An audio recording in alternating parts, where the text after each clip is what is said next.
So you're here to talk or to listen about styles, which is a great feature of Writer.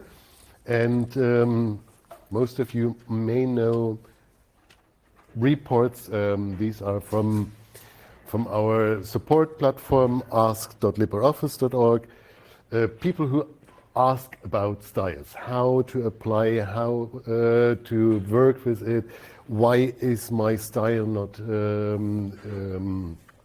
not effective anymore, what can I do to copy and paste, problems, issues with understanding. There are millions, because of course Writer is used in a broad area, and many people from the very beginner up to the experts are using it, and everyone is recommended to use styles, and that's what we propagate. We try to educate people to use styles, but in the end they struggle with it. They struggle with the understanding. We can, of course, say it is a question of documentation, it's a question, a matter of learning, and you have to make yourself familiar with software to use it. But on the other hand, it is also difficult situation.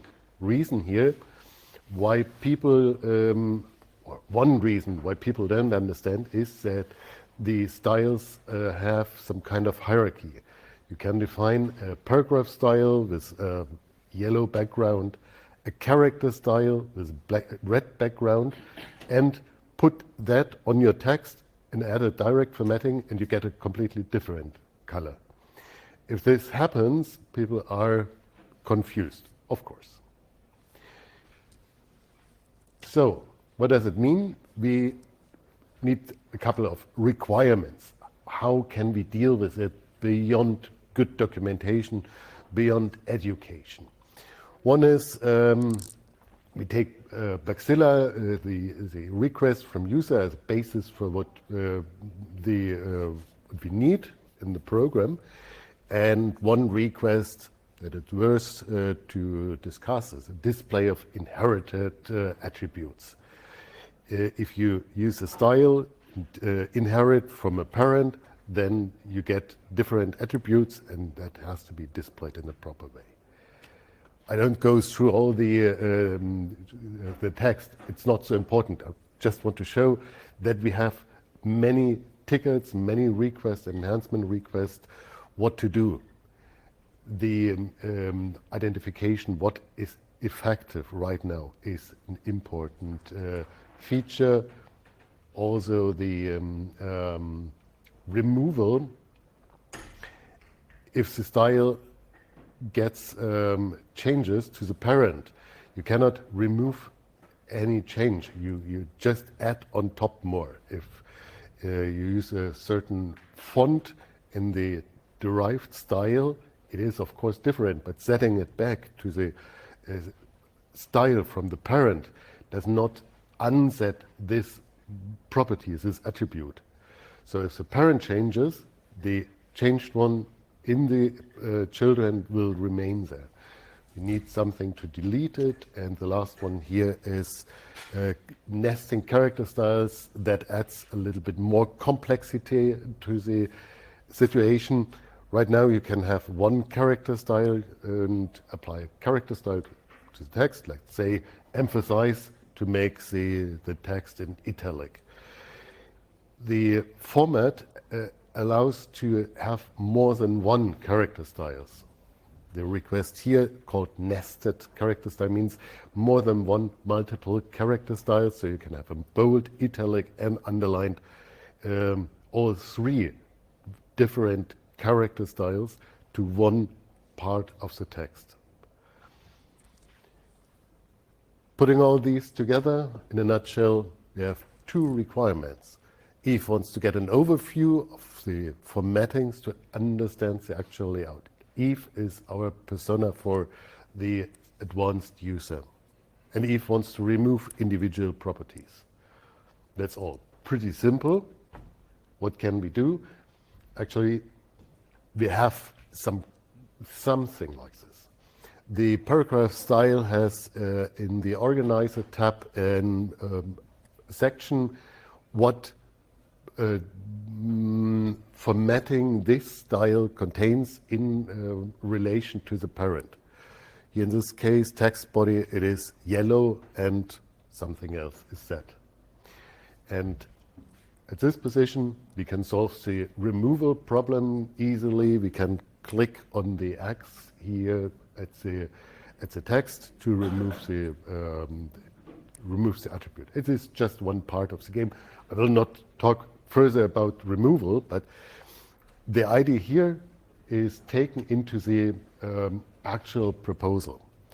It is a new deck that we should introduce, a deck at the sidebar that lists all the styles in the tree.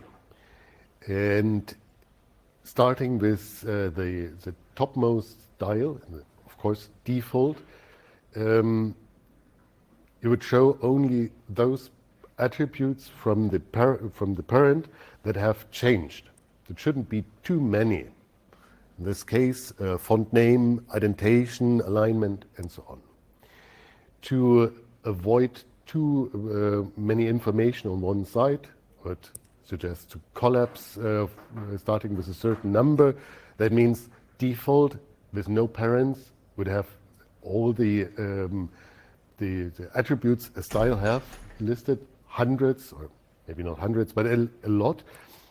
It is collapsed all the time, as shown here, but you can open it. In this case, the user has derived another style from text body using at this particular situation. It is with a font size in 12 and the language in French. So it's a French guy writing a thesis based on the text body. Makes quite sense. The goal is to see clearly what is applied.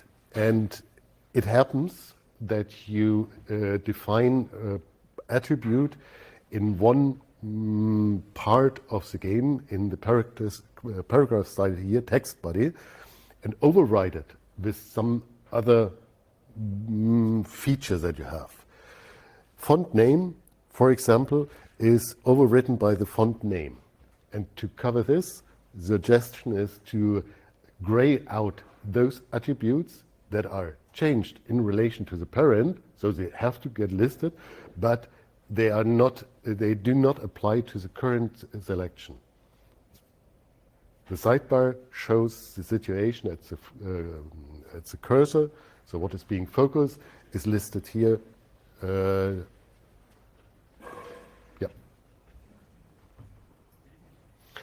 And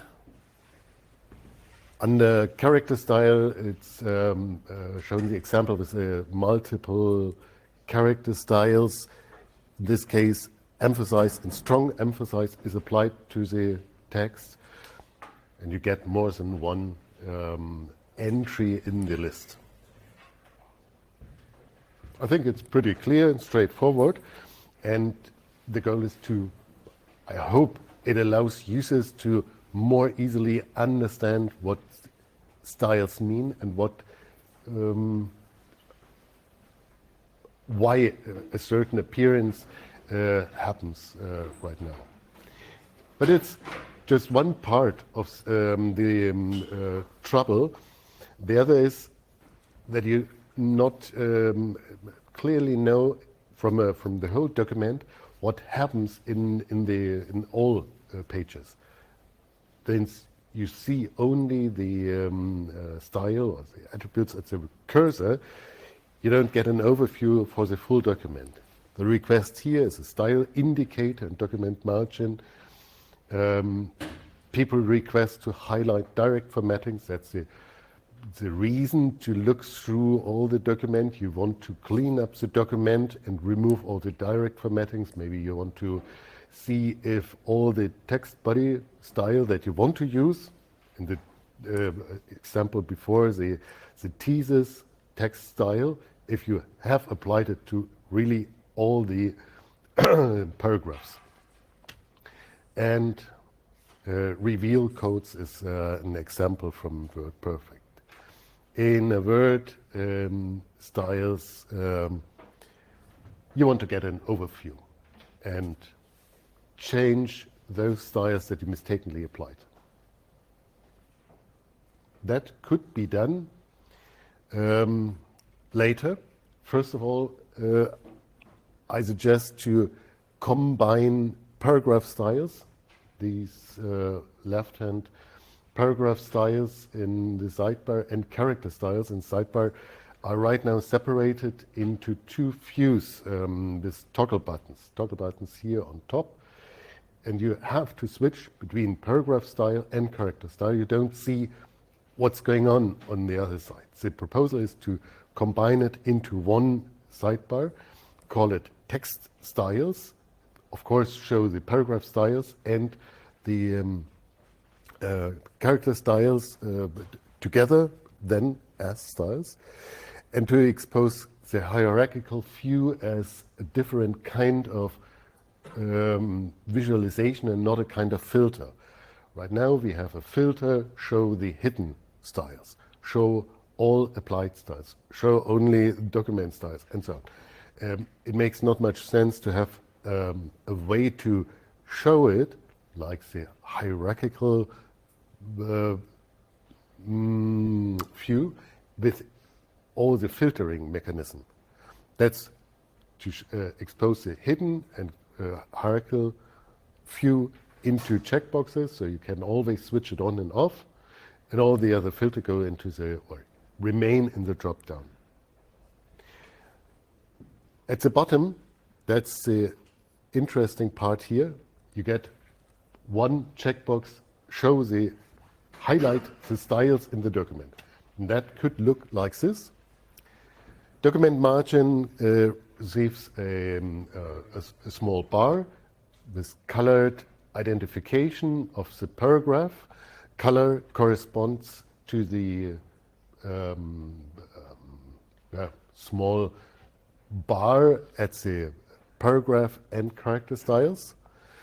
And since color is not the only information, or must not be the only information, we add numbers to it.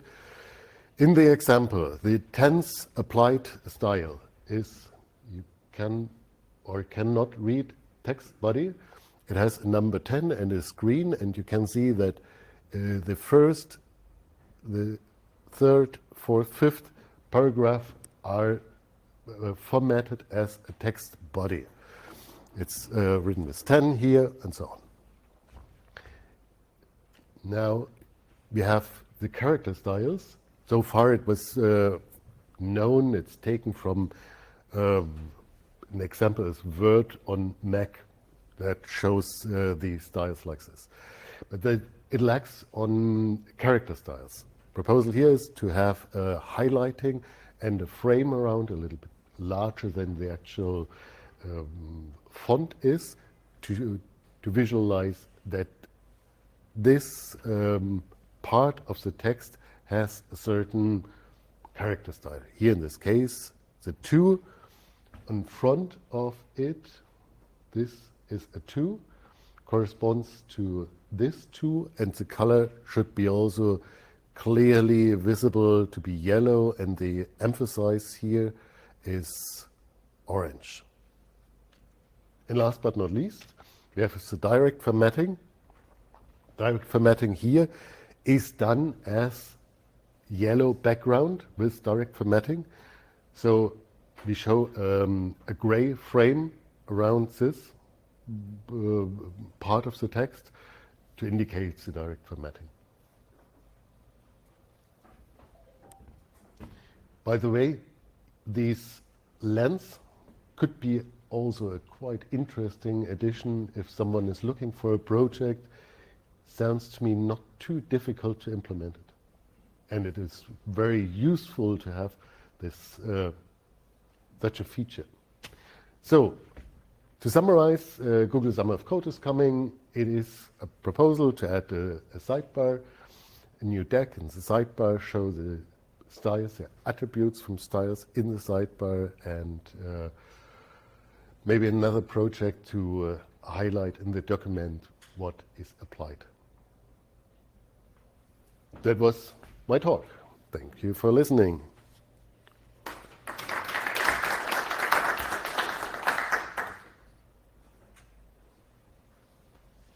Olivier. Yeah, very interesting suggestions. Thing that comes to my mind is to have a big button to see, to click and wipe out all the colors. Because Okay. if a user opens the document, all these things, colors, user can get lost. This. Maybe difficult to find the option on the bar, especially if you are looking at the right bar, having some other stuff. You may know that you have to go to the text styles and then unflag the option probably. It's a good point. Okay. By the way, great idea. I love it. Yeah, me too. Really, really. Sorry, about the lenses. I would just like to say that most operating system they already have. So I think it would be almost a repetition, but open. It took me a while to get the idea how to realize it. It is a simple, it could be a simple SVG, the lens itself, this magnifying glass. And this one here is a circle, and I put just some screenshot as a bitmap on top of this shape. Yeah. And it's board, everything is there. You can do it out of the box, and it should be possible to have this as a function. So imagine you create a presentation, add a lens from, let's say, from somewhere, add a lens, and you can move it around, animate it. It is a killer feature against PowerPoint. Yeah. Well, I didn't get the point because I thought you were just mentioning how to zoom the image. Well, you mentioning to include this feature within the document itself, so that you can publish documents with the lenses. Yeah, sure. Yeah, I didn't get the point. It was 3 steps that I did manually, and it could be Yeah, automated. yeah, you know, Sure. So just an idea that came to mind. Jim did these changes to the navigator, graying out. Mm-hmm. Things that are not used, maybe that could be interesting for styles. So you have the hierarchy, and then you can the ones that are not used Yes. can be grayed Yeah. out. The unused styles. Today we have the hierarchy is a different kind of view to use styles. If you want to show only the use styles, you don't get a hierarchy. Yeah, no, you can. It's not a tree. You can change it, but I don't know. Go. Maybe it will explain because I arrived a little bit late, but in my case, I explored sometimes making quite a complex template with LibreOffice. There is, let's say, a mess regarding the fonts when you set a font that, for example, is font complex or font Asian. Okay, I don't know if you know what I mean. So right to left. yes, that when it's not visible and I end up editing manually the XML of LibreOffice. Yeah. Because, for example, if you want to set a font that is non-serif or a different font for complex or Asian, that's quite complex to do. So just say this because maybe the format is there and is not quite visible. But you know how to enable it. You go to Tools Option Language, enable the Asian and CJK thing, and then you get the opportunity to select it in the dialogues. Or am I wrong? No, I didn't know this. you should try it. If probably still a list, please.